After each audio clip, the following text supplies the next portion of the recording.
এটা তো সামান্য থেকে সামান্য অনুভব করি আমি। আল্লাহ মালিক, দৃষ্টান্ত দেব একটা সাধারণ শর্টে এক্সাম্পল দিয়ে আপনাকে বুঝাই। তাহলে এই যে মনিরামপুর উত্তরপাড়ার এই ডাঙ্গাপাড়ার একজন ছেলে 22 বছর 24 বছরের পর করে জোয়ান ছেলে, বিয়ে হয়েছে কতদিন, মাত্র 2.5 বছর বিয়ে হয়েছে, এখনো একটা সন্তানও হয়নি বা একটা সন্তান হয়েছে। এমতো অবস্থায় এখান থেকে চলে গেল কোথায়, তো কেরালায় চলে গেল, চেন্নাইয়ে চলে গেল, উড়িষ্যাতে চলে গেল, কলকাতায় চলে গেল, আর কোথাও কাজ করতে চলে গেল। বাড়িতে একটা কড়কড়ে জোয়ান যুবতী একজন স্ত্রীকে রেখে দিয়ে বাড়িতে চলে গেল। কতদিন বিয়ে হওয়া? 2 বছর, 2.5 বছর, 3 বছর। এই স্ত্রীর সাথে প্রত্যেক দিন কথা হয়, প্রত্যেক দিন কথা হয়ে আসছে। হঠাৎ করে একদিন মাগরিবের পর বাড়িওয়ালি ফোন লাগিয়ে দিয়ে বলছে, এ জি শুনছো কি হলো রে? বলছে আজকে তোমার এক বন্ধু এসেছে। কোন বন্ধু রে? না তো তোমার ওই অমুক গ্রামের অমুক পাড়ার অমুক বন্ধু। আরে রে আরে বলিস না, ও আমার খাস বন্ধু, ও আমার খুব নিকটের বন্ধু, জিগরি দোস্ত। ওর খাতির সম্মানে যাতে কোনো রকমের অভাব না হয়, যত পারিস ওর খাতিরদারি কর। বাড়িওয়ালি ছুটিয়ে খাতিরদারি করলো। রাতের বেলায় মেঘ হলো, বাড়ি যেতে পারলো না বন্ধু। সকালবেলাতে বাড়িওয়ালিকে 3 বার ফোন লাগাইছে, বাড়িওয়ালি ফোন উঠায় না। 4 বারের বেলাতে বাড়িওয়ালি ঘুরিয়ে ফোন করছে, বলছে ও তুমি ফোন লাগাইছিলে, আমি একটু দোকানে গেছিল। কি রে? তো ওই যে চা ডিম বিস্কুট এগুলো সব আনতে গেছিল। চা ডিম বিস্কুট একবারে হাই ফাই কখন থেকে হলি তুই? বলছি আর কইও না, তোমার বন্ধু যেতে পারেনি বাড়িতে, আজকে এখানেই ছিল, আমার ঘরেই ছিল। আহা হা, একই বালিশে শুয়েছিলাম, ইয়াকে বিছানায় শুয়েছিলাম, ইয়াকে লেপের তলায় শুয়েছিলাম, রাতের বেলায় আমার কিছু হয়েছে এমন কথাটাও তো বলেনি রে। শুধুমাত্র বলে দিল কি যে একই ঘরে আমরা ছিলাম। যখনই কথাটা কানে পড়ে গেল, আমার ঘরে তুই আমার বন্ধুকে নিয়ে আর কাউকে নিয়ে তুই রাত কাটিয়ে দিয়েছিস। হারাম করনি, হারাম করনি, খারাপ সেন্সে নেবেন না। চলতি ভাষায় কি বলে, ভাতারের খাবার নাঙের গুণ গাইবা, বরদাস্ত করতে পারে না। দাঁড়া, তাড়াতাড়ি করে আসছি, তোর আগে ব্যবস্থা করা হবে। তুই কেন একটা পর পুরুষকে দিয়ে রাত কাটালি? আমি তোকে বিয়ে করে নিয়ে এসেছি, 2.5 বছর হয়ে গেল, 3 বছর হয়ে গেল, 4 বছর হয়ে গেল, আর তোর ভরণ পোষণ আমি সম্পূর্ণ দায়িত্ব নিয়েছি।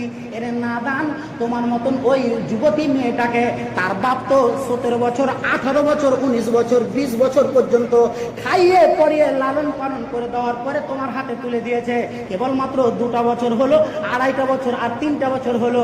আর এই 3 বছর খাইয়ে দেওয়ার পরে তুমি বলছো যে তোমার সম্পূর্ণ দায়িত্ব ভরণ পোষণ আমি নিয়ে আছি, আর আমার জায়গাতে তুমি অন্য কাউকে নিয়ে থাকবে। এটা বরদাস্ত হবে না। চট করে ওখান থেকে তাড়াতাড়ি করে গাড়ি ধরে বাড়ি আসলে, আর বাড়ি আসার পরে তুমি ডিভোর্সের ব্যবস্থাপনা করে দিলে। আল্লাহ পাক রব্বুল আলামিন বলছে, রে নাদান, কেমন করে তোকে আমি মাফ করবো রে? লোকটা বলতো যে সামান্য 2 বছর 2.5 বছরের দায়িত্ব নিয়ে আছিস, এখন তো 3 বছর মাত্র পার হলো, আর এর খাওয়ার পরার ভরণ পোষণের তুই দায়িত্ব নিয়েছিস বলেই তুই দাবিদার। কিন্তু তোর যাতে তোর বিছানায় কাউকে নিয়ে আসবে, এটা তোর মতন লোকটার বরদাস্ত হয় না। আমি আল্লাহ যেদিন তোর মা বাবার আলিঙ্গনে বাপের পৃষ্ঠদেহে থেকে মায়ের বক্ষদেশ থেকে একটা জঘন্য পানিতে পরিণত হয়ে মায়ের রেহেমে দিয়ে অবস্থান করে দিয়েছিলি, ক্রমে ক্রমে ধাপে ধাপে যেদিন 4 মাস 10 দিন তোর হয়ে গেল, আর সেই দিনটাতে তোর ভিতরে আত্মা ফুঁকে দিয়েছিলাম। দুনিয়ার কোনো ডাক্তারের বেটা ডাক্তার নেই, কোনো সার্জেনের বাচ্চা সার্জেন নেই যে তোর ওই জায়গাতে অক্সিজেনের ব্যবস্থা করে দেয়। তোকে বেঁচে থাকার জন্য আমি আল্লাহ অক্সিজেনের ব্যবস্থা পর্যন্ত করে দিয়েছিলাম। দুনিয়ার কোনো এমন ডাক্তার নেই মায়ের রেহেমে তোর আহার পৌঁছিয়ে দেবে, খাবার পৌঁছিয়ে দেবে। তথাপিও আমি আল্লাহ করেছিলাম কি, ওই মায়ের গর্ভে তোমার আহারের পর্যন্ত ব্যবস্থা করে দিয়েছিলাম। আল্লাহ পাক রব্বুল আলামিন বলছে, শুধু তাই নয়, যেদিন তুই দুনিয়াতে ভূমিষ্ঠ হয়ে আসলি, যেদিন তুমি দুনিয়াতে ভূমিষ্ঠ হয়েছিলে, আর ভূমিষ্ঠ হওয়ার পরে তোমার জন্য যেটা হাসবে মুআফিক, যেটা তোমার জন্য প্রযোজ্য হবে, যেটা তোমার জন্য প্রয়োজন হবে, এমনটাই আমি ব্যবস্থা করে দিয়েছিলাম। মায়ের গর্ভে থেকে যেদিন তুমি দুনিয়াতে ভূমিষ্ঠ হলে তোমার মায়ের ছাতি থেকে উষ্ণ উষ্ণ দুধের গরমের ব্যবস্থা করলাম।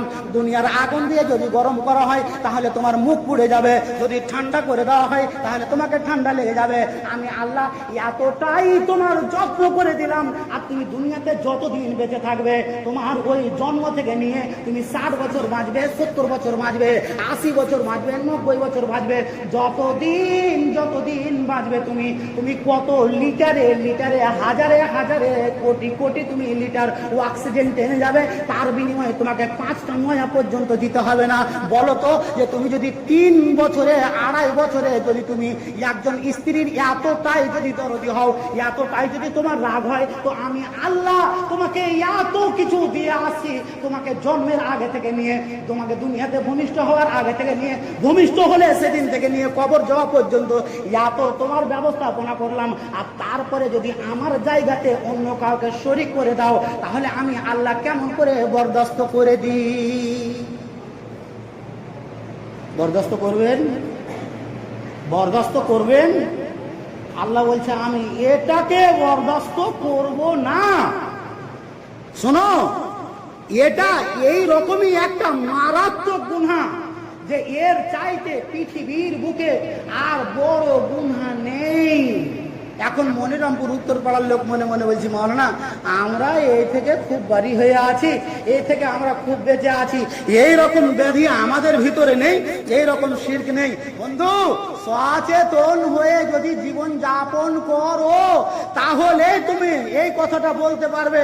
আর তোমার মতন মুসলমান, আমার মতন মুসলমান অবহেলার সহিত যারা জীবন কাটায়, সে আবার কেমন করে এই কথাটা বলে দিবে আমি শিরক করি না, আমি শিরক করি না। শিরক মারাত্মক গুনাহ, এতে থেকে আমাকে আপনাকে বাঁচা একান্তই প্রয়োজন। আমাদের সমাজের ভিতরে পরিচালিত কথা আছে, আকাশে মেঘ উঠেছে, কাল পূজার রাত, পূজা হবে, পানি হবে, রথ আছে, রথ হলে পানি হবে।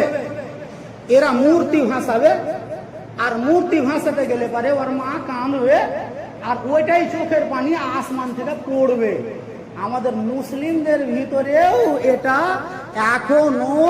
এখনো অনেকের ভিতরে এটা এটা এখনো ধারণা বা চিন্তা ভাবনা হয়ে আছে।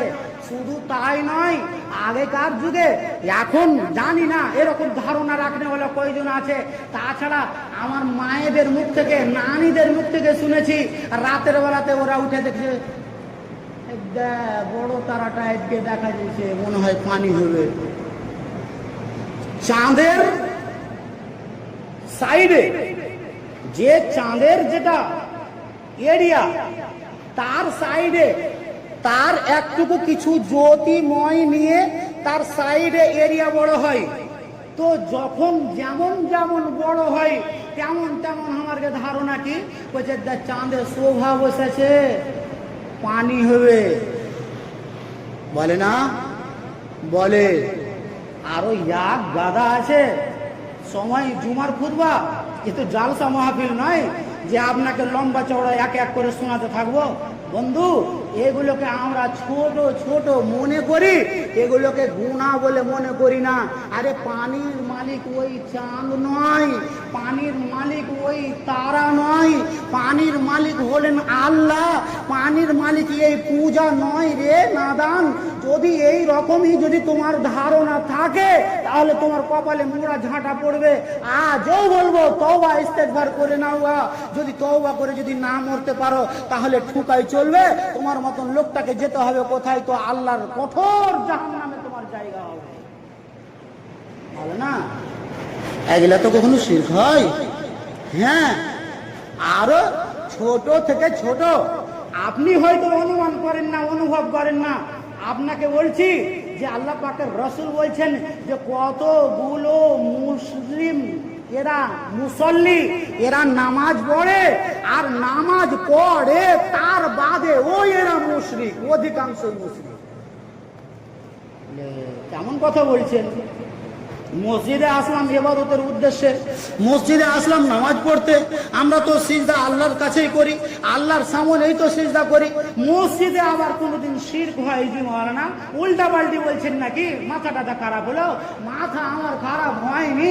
হাদিস বলছে, নবী বলছেন যে অধিকাংশ লোক এরা নামাজ পড়ে, আর নামাজ পড়ার পরে ওই এরা মুশরিক। কি করে মুশরিক হয়? কি করে মুশরিক হয়? সময় শেষ হয়ে আসছে, আপনাকে বলি যে এই মসজিদে নামাজ পড়তে এসেছি, মসজিদে নামাজ পড়তে এসেছি। নামাজ কার জন্য হবে? শুধুমাত্র এক আল্লাহর জন্য হবে।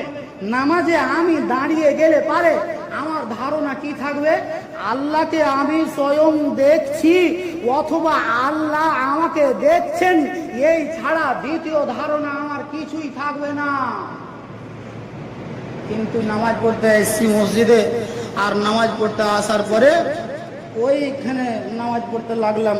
নামাজ পড়তে লেগে ও এখানে জমশেদ চাচা আছে, ইমাম সাহেব আমার দিকে দেখছে, হাজি চাচাও তো এই পাশে বসে আছে। নামাজটাকে ভালো করে পড়ি, যদি ভালো করে না পড়ি তো জুমা পড়ে যখন বের হব, নামাজ পড়ে বের হওয়ার পরে আমাকে বলবে যে একদিন থেকে তোকে নামাজ পড়তে ঢং হয় না, এইভাবে নামাজটা পড়বি। তো যাতে করে চাচা কিছু না বলে, হাজি চাচা না বলে, ইমাম সাহেব কিছু না বলে, ওকে দেখিয়ে একেবারেতে ফুসু খুজুর সাথে, তার জন্য চাচা কিছু না বলে, হাজি সাহেব কিছু না বলে, আর মুসল্লি কিছু না বলে, ইমাম সাহেব কিছু না বলে, এরা যাতে করে আমার খুঁত না ধরে দেয়। আর এই জন্যই আমি নামাজটা পড়ছি কি করে? খুশুখুজুর সাথে। আল্লাহ পাক রব্বুল আলামিনের কোরআন বলছে, এরে শুন, ভালো করে শুনে রাখ, কাদ আফলাহাল মুমিনুন আল্লাযীনা হুম ফি সালাতিহিম খাশিউন। নামাজি তো অনেকগুলো নামাজি আছে, আর নামাজ পড়ে দিতে গেলেই পারে এরা ফলা পাবে, নাজাত পাবে, এমন কথাটা নয়। শুধুমাত্র ওই নামাজি পড়ে ফলা পাবে, ওই লোকটাই কামিয়াব হবে, যেই লোকটা খুশুখুজুর সাথে নামাজ পড়ে দেবে। এটা লোক দেখানোর নামাজ নয়। লোকেরা আমাকে পাক্কা নামাজি বলবে, লোকেরা আমাকে ভালো নামাজি বলবে, আমি ভালো করে রুকু করতে পারি, ভালো করে সাজদা করতে পারি, ভালোভাবে আমি দাঁড়িয়ে থাকতে পারি, এই রকম কথা যাতে করে না বলে। আর এই রকম যদি ধ্যান ধারণা যদি জন্মিয়ে যায়, তাহলে নবী বলছেন এটাও হলো শিরকের অন্তর্ভুক্ত, এটাতেও শিরক হয়ে যাবে। ব্রাদার